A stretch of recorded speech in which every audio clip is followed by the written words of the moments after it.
नमस्कार प्यारे बच्चों, कक्षा 10 के हिस्ट्री विषय की क्लास में आप सबका हार्दिक स्वागत है। जैसा कि हम सब लगातार आगे से आगे एक विषय को लेकर चल रहे हैं, मौर्य काल जो अपना था वो टॉपिक कंप्लीट आपको करवा दिया गया जितना आपकी बुक में दे रखा है। आज से अपन एक नए वंश की शुरुआत कर रहे हैं जिसका नाम है सुंग वंश। देखिएगा प्यारे बच्चों, सुंग वंश की शुरुआत कहाँ से होती है। सुंग वंश, आप लोगों को सबसे पहले तो ये याद होना चाहिए कि मौर्य काल का अंतिम शासक कौन था। वृहदर्थ था। वृहदर्थ, ठीक है। वृहदर्थ ये अंतिम शासक था और सुंग वंश का प्रथम शासक था कौन, जिसका नाम आप लोगों को याद होना चाहिए, पुष्यमित्र शुंग। पुष्यमित्र शुंग। अब इन दोनों का क्या कनेक्शन है वो सुनिए।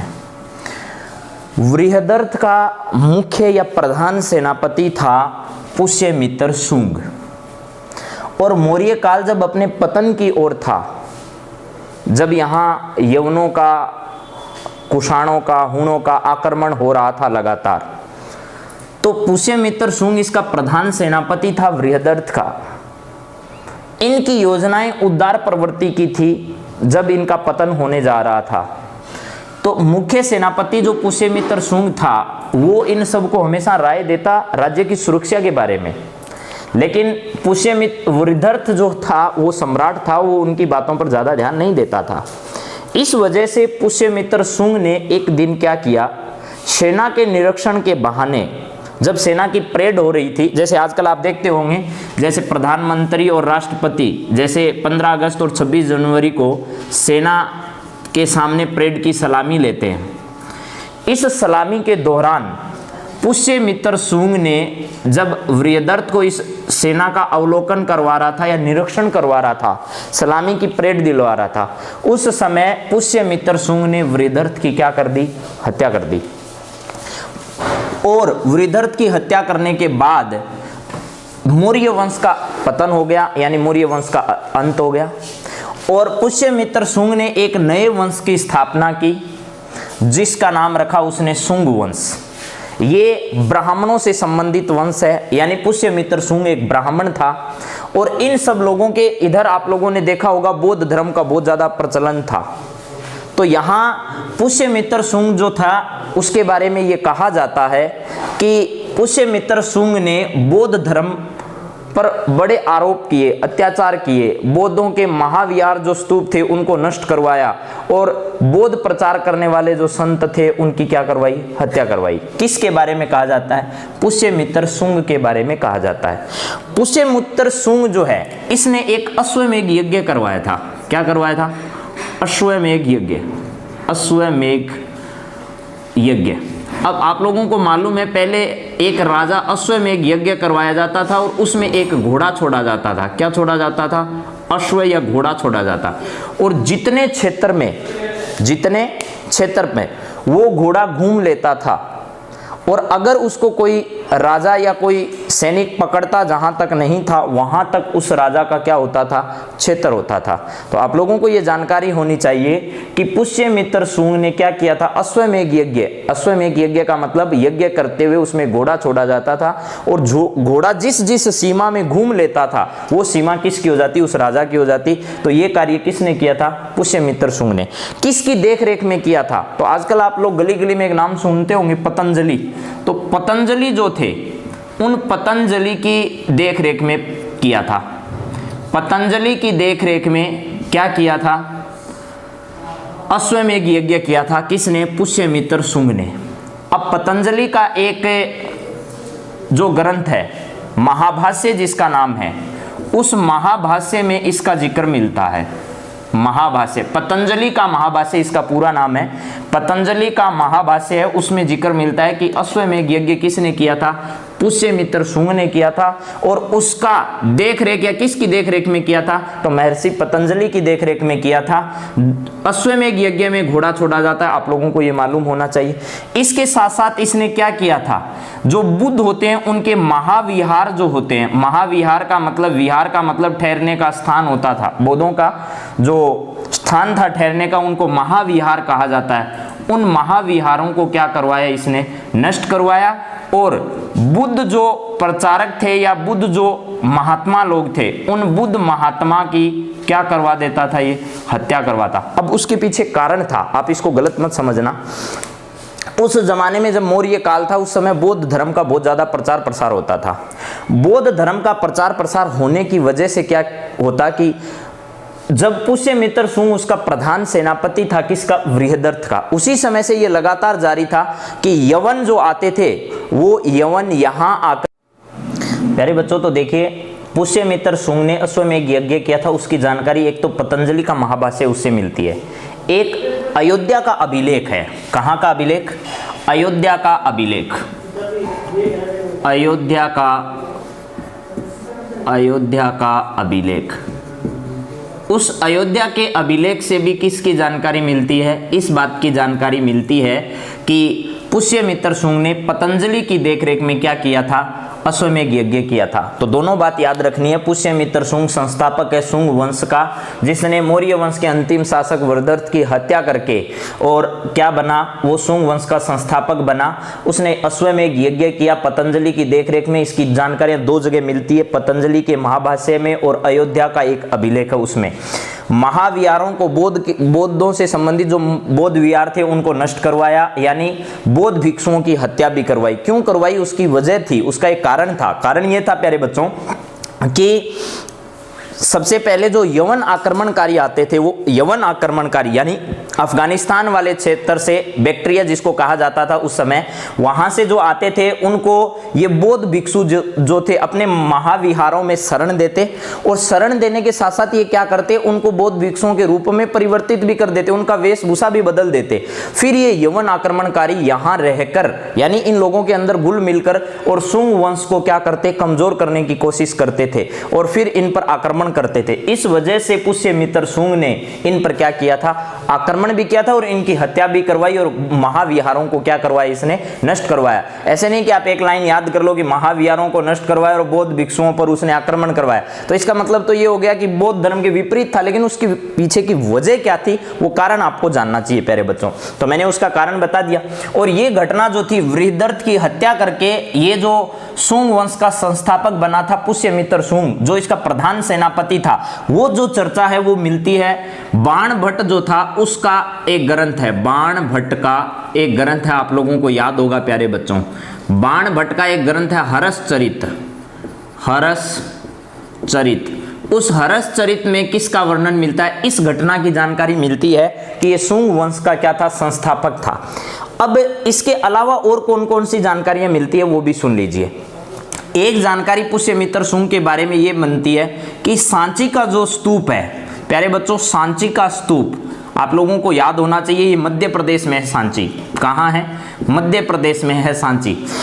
मध्य प्रदेश में जो सांची का स्तूप है वो बौद्ध धर्म से संबंधित है, ठीक है। तो बौद्ध धर्म में एक तरफ जहां ये बौद्ध विहारों को नष्ट करवा रहा है, बौद्ध भिक्षुओं की हत्या करवा रहा है, वहीं सुनिए कितनी अच्छी बात, सांची का जो स्तूप है वो बौद्ध धर्म से संबंधित है। स्तूप क्या होता है, देखिए प्यारे बच्चों, ऐसा एक चबूतरा सा होता है, ऐसे बना हुआ होता है। आप लोगों ने अगर कभी देखा हो और देख भी सकते हो, आप लोग नेट पर उसको सर्च कर सकते हो।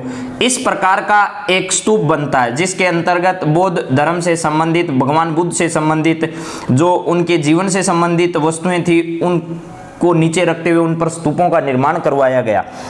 इस प्रकार का जो स्तूप है, उस सांची के स्तूप के बाहर का जो वेदिका है, वेदिका बोलते हैं, इसके बाहर एक ऐसे दीवार सी बनाई गई है, ठीक है। तो उस वेदिका का निर्माण किसने करवाया था, पुष्यमित्र शुंग ने करवाया था। वेदिका का निर्माण किसने करवाया प्यारे बच्चों, वो करवाया था पुष्यमित्र शुंग ने। किसका, सांची के स्तूप के चारों तरफ एक वेदिका का निर्माण किसने करवाया था, पुष्यमित्र शुंग ने करवाया था। इसके अलावा मध्य प्रदेश में एक और स्तूप है जिसको कहते हैं बरहूत का स्तूप। बरहूत का स्तूप। इस बरहूत के स्तूप का निर्माण किसने करवाया था? देखो इसके तो चारों ओर वेदिका का निर्माण करवाया था, बल्कि बरहूत के स्तूप का जो निर्माण है वो किसने करवाया था? पुष्यमित्र शुंग ने करवाया था। बरहूत के स्तूप का तो क्या करवाया था? निर्माण करवाया था। इसके कार्य बहुत अच्छे से याद रखना है प्यारे बच्चों। सांची के स्तूप की वेदिका बनाई। अब बरहूत का जो स्तूप है वो वर्तमान में इसके अवशेष ही मौजूद हैं, सिर्फ क्या है? अवशेष। सांची का स्तूप तो आज भी है प्यारे बच्चों, मध्य प्रदेश के सांची में ये स्तूप बना हुआ है, आप लोगों को याद होना चाहिए, मध्य प्रदेश में है ये। लेकिन बरहूत के स्तूप के सिर्फ आजकल क्या हैं? अवशेष हैं, और वो भी कहाँ हैं? वो भी है कलकत्ता के संग्रहालय में। कलकत्ता के संग्रहालय में है, सिर्फ संग्रहालय में। और उस कलकत्ता के संग्रहालय में जो अवशेष बचे हुए हैं, उन अवशेषों में बरहूत के स्तूप के जो अवशेष हैं, उन अवशेषों में पुष्यमित्र शुंग की जो पेंटिंग बनी हुई है, यानी इसका चित्र बना हुआ है, जो बरहूत के स्तूप के पत्थर आज वहां कलकत्ता संग्रहालय में रखे हुए हैं, उन पत्थरों पर किसकी चित्र बना हुआ है? पुष्यमित्र शुंग का चित्र भी बना हुआ है। आप लोग नेट पर अगर सर्च करोगे तो आपको मिल जाएगा। कलकत्ता के संग्रहालय में बरहूत के स्तूप का अवशेष हैं कलकत्ता के संग्रहालय में, जिसमें पुष्यमित्र शुंग की फोटो भी लगी हुई है अगर आप देखोगे तो। लेकिन आपको याद होना चाहिए बरहूत का स्तूप कहाँ था? मध्य प्रदेश में था, लेकिन वर्तमान में इसके अवशेष हैं जो कहाँ हैं? कलकत्ता के संग्रहालय में। बरहूत के स्तूप का निर्माण किसने करवाया था? पुष्यमित्र शुंग ने करवाया था। क्या इतनी जानकारियां प्यारे बच्चों आप लोगों को समझ में आ चुकी है? मेरी आशा है कि ये शुंग वंश आपको आसानी से समझ में आ जाएगा। फिर चलिए इससे आगे बढ़ते हैं। एक बार फिर मैं लास्ट में रिवाइज करवा दूंगा आपको ये सारी बातें, लेकिन छोटा सा टॉपिक है शुंग वंश, लेकिन बहुत अच्छी जानकारियां हैं आप लोगों के लिए। चलिए प्यारे बच्चों आगे बढ़ते हैं। पुष्यमित्र शुंग के बाद में इस वंश का आगे कौन सा शासक आया? देखिए पहला शासक तो आ गया आपका पुष्यमित्र शुंग, पुष्यमित्र शुंग। इसके बाद इसका बेटा शासक बना जिसका नाम था अग्निमित्र, अग्निमित्र, ठीक है, अग्निमित्र शुंग। अब आपको याद होना चाहिए कालिदास की एक रचना है, कालिदास, कालिदास की क्या है? एक रचना है। कौन सी रचना है प्यारे बच्चों? वो है मालविका अग्निमित्र, मालविका, मालविका अग्निमित्र, मालविका अग्निमित्र। ये जो रचना है मालविका अग्निमित्र, किसकी रचना? कालिदास। और कालिदास के बारे में अगर आपको जानकारी नहीं है तो बहुत दुख की बात है, क्योंकि कालिदास भारत का शेक्सपियर है, ये कह सकते हो आप लोग। अब कालिदास के संबंध में विदेशी लोग बहुत कुछ कहते हैं इनकी बड़ाई में, और आपको कालिदास और विद्योत्मा की कहानी बहुत अच्छे से याद होनी चाहिए। किस प्रकार एक बिल्कुल अनपढ़ व्यक्ति और अपने आपके अहम को ठेस पहुंचने के बाद कालिदास एक दुनिया का सबसे बड़ा संस्कृत का प्रकांड पंडित यानी विद्वान बना। वो विद्योत्मा इसकी पत्नी थी, जिसकी वजह से कालिदास बना। उनकी एक रचना है मालविका अग्निमित्र। उस मालविका अग्निमित्र में ये जो अग्निमित्र शब्द आपको दिखाई दे रहा है, कौन सा शब्द? अग्निमित्र। ये अग्निमित्र जिसको मुख्य किरदार बनाकर लिखा गया है, जिसकी चर्चा की गई है इस मालविका अग्निमित्र में, यानी मालविका एक स्त्री का नाम है और अग्निमित्र पुरुष का नाम है। मालविका और अग्निमित्र की प्रेम कहानी का जिसमें वर्णन किया गया है वो रचना है कालिदास की। कौन सी? मालविका अग्निमित्र है। और उसमें ये जो अग्निमित्र है, ये जो किरदार अग्निमित्र है जिसकी चर्चा की गई है, जिसको पात्र बनाया गया है, ठीक है, ये पात्र कौन है? अग्निमित्र है। ये अग्निमित्र जो पात्र है वो वही अग्निमित्र है जो शुंग वंश का पुष्यमित्र का बेटा है, यानी दूसरा जो शासक बना है शुंग वंश का, उसका नाम क्या है? अग्निमित्र है। और अग्निमित्र की चर्चा कहां से मिलती है आप लोगों को? कालिदास का जो मालविका अग्निमित्र एक रचना है, नाटक जिसको अपन कह रहे हैं, मालविका अग्निमित्र जो रचना है, उस मालविका अग्निमित्र का जो अग्निमित्र पात्र है वही कौन है? शुंग वंश का द्वितीय जो शासक है वो है। इसके बाद तीसरे शासक की अपन बात करते हैं प्यारे बच्चों। अब देखिए अगले 3 और 4 नंबर पर जो शासक हैं वो एकदम आसान है। इधर लिख दीजिए आप ज्येष्ठ, ज्येष्ठ वो होता है जो बड़ा होता है। इधर लिख दीजिए आप लोग मित्र, याद हो जाएंगे शायद। क्या क्या है? ज्येष्ठ और मित्र। और एक बात और याद रखना प्यारे बच्चों, आपकी 10वीं क्लास की जो किताब है उसमें सिर्फ इतना दे रखा है ज्येष्ठ मित्र, वो गलत है, वो सही नहीं है। क्यों नहीं है? क्योंकि ज्येष्ठ पुत्र नहीं है, ज्येष्ठ मित्र नहीं है शासक, कौन सा है? ज्येष्ठ अलग है और मित्र अलग है। इसमें क्या है? वसु ज्येष्ठ है इसका नाम। क्या नाम है? वसु ज्येष्ठ है और इसका नाम है वसु मित्र। तो आपको ये याद करना है प्यारे बच्चों, वो जो आपकी बुक में दे रखा है वो सही नाम नहीं है, आपको ऐसे याद करना है, सही नाम याद करना है। वसु ज्येष्ठ और वसु क्या है? मित्र है। पहला शासक पुष्यमित्र शुंग है, अग्नि मित्र है, उसके बाद वसु ज्येष्ठ है, उसके बाद वसु मित्र है। उसके बाद बीच के कई शासकों का जिक्र नहीं मिलता है, ठीक है। 5 नंबर, 6 नंबर, 7 नंबर, इन शासकों के बारे में कोई ज्यादा जानकारियां नहीं मिलती है। तो आगे किसी शासक के बारे में जानकारी मिलती है क्या? जी हाँ, जरूर मिलती है। एक है भागमित्र और एक है देवभूति। एक क्या है? भागमित्र, ठीक है, और एक है देवभूति। ध्यान से सुनिएगा प्यारे बच्चों, देवभूति। ये शासक हैं आप लोगों के 9 नंबर 8 नंबर तक कोई जानकारी नहीं मिलती है, 9 नंबर और 10 नंबर शासक हैं, ठीक है। आप लोगों को याद होने चाहिए। कुछ जगह इनके भी नाम दे रखे हैं लेकिन इनकी कोई ज्यादा जानकारी ऑथेंटिक नहीं है। पुष्यमित्र शुंग, अग्निमित्र, वसु ज्येष्ठ, वसु मित्र।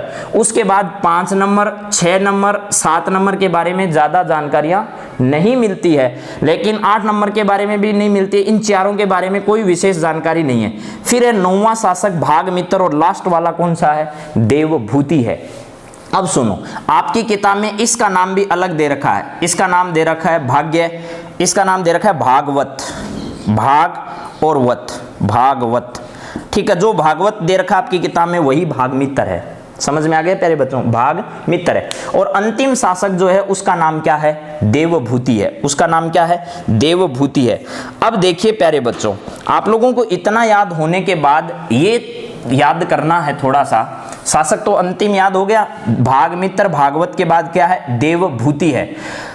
अब यवन कहां से, एक देखिएगा किन के समय की ये जानकारी है। अफगानिस्तान जो है ना, आजकल अफगानिस्तान, उस अफगानिस्तान में उस समय एक जगह थी जिसका नाम है बैक्टीरिया। क्या नाम है? बैक्टीरिया, बैक्टीरिया, ठीक है। ये आपकी बुक में नहीं दे रखा है लेकिन आपको बता रहा हूं, बैक्टीरिया। इस बैक्टीरिया जगह से, मान लो ऐसे अपन भारत का अगर कोई नक्शा तैयार करें जिसमें मैं अगर आपको बताना चाहूं तो इस प्रकार का अपना भारत था पहले, मान लो, ठीक है। इधर जो देश थे वो पाकिस्तान और अफगानिस्तान थे। यहां से यवन आक्रमणकारी आते थे भारत में। यहां से यवन आक्रमणकारी कहां आते थे? भारत में आते थे। और इनकी जो राजधानी थी वो थी, मुख्य केंद्र तो जो था वो था पाटलिपुत्र। पहले मगध था तो उसकी राजधानी पाटलिपुत्र थी, पाटलिपुत्र। मुख्य केंद्र इनका कौन सा था? पाटलिपुत्र। लेकिन यहां राजधानी जो है वो क्या बनाई? बाद में बना दी इन्होंने यहां विदिशा को। किसको राजधानी बनाया? विदिशा को राजधानी बनाया। समझ में आ गया? विदिशा, पक्का याद करना आप लोगों को। किसको? विदिशा को। अगर नहीं समझ में आए तो यहां दोबारा बता देता हूं मैं। ये विदिशा है यहां और ये पाटलिपुत्र है। पहले मुख्य केंद्र जब वृद्धर्थ की हत्या करके बना तो ये पाटलिपुत्र में था, लेकिन बाद में इन्होंने कहां बना दिया? विदिशा में। अब ये यवन आक्रमणकारियों की पूरी कहानी मैंने थोड़ी देर पहले आपको बताई थी कि ये वेश बदलकर यहां आते थे और यहां जो बौद्ध धर्म के लोग थे, जो बौद्ध भिक्षु थे, उनको यहाँ शरण देते थे। और ये लोग क्या करते? इस पूरे क्षेत्र को, देखिए ये वाला जो क्षेत्र था ना मध्य प्रदेश में, पूरा मध्य प्रदेश के विदिशा के आसपास का और बिहार का, देखिए एमपी, यूपी और बिहार, ये जो क्षेत्र था वो उस समय शुंग वंश का मुख्य क्षेत्र था। शुंग वंश का, ठीक है, शुंग वंश का मुख्य क्षेत्र था। तो आप लोगों को यह ध्यान होना चाहिए कि ये विदिशा जो है, ये विदिशा इनकी बाद में क्या बनी थी? राजधानी बनी थी। और अफगानिस्तान में जो जगह है बैक्टीरिया, वहां से एक यवन जो सम्राट था उसका नाम था एंटियोलकिड्स। एंटियोलकिड्स, एंटियोलकिड्स याद हो जाएगा, एंटियोलकिड्स। इस एंटियोलकिड्स का एक राजदूत था।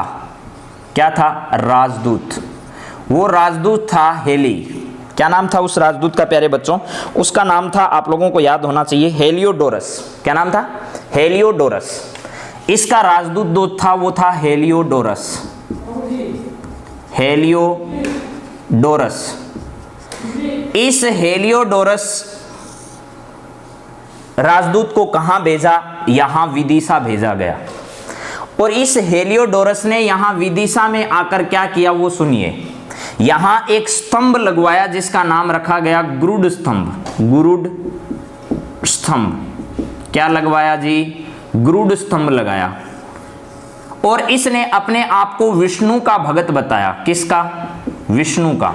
और इसने एक उपाधि धारण की परम भागवत की। किसकी? परम भागवत की। परम भागवत की।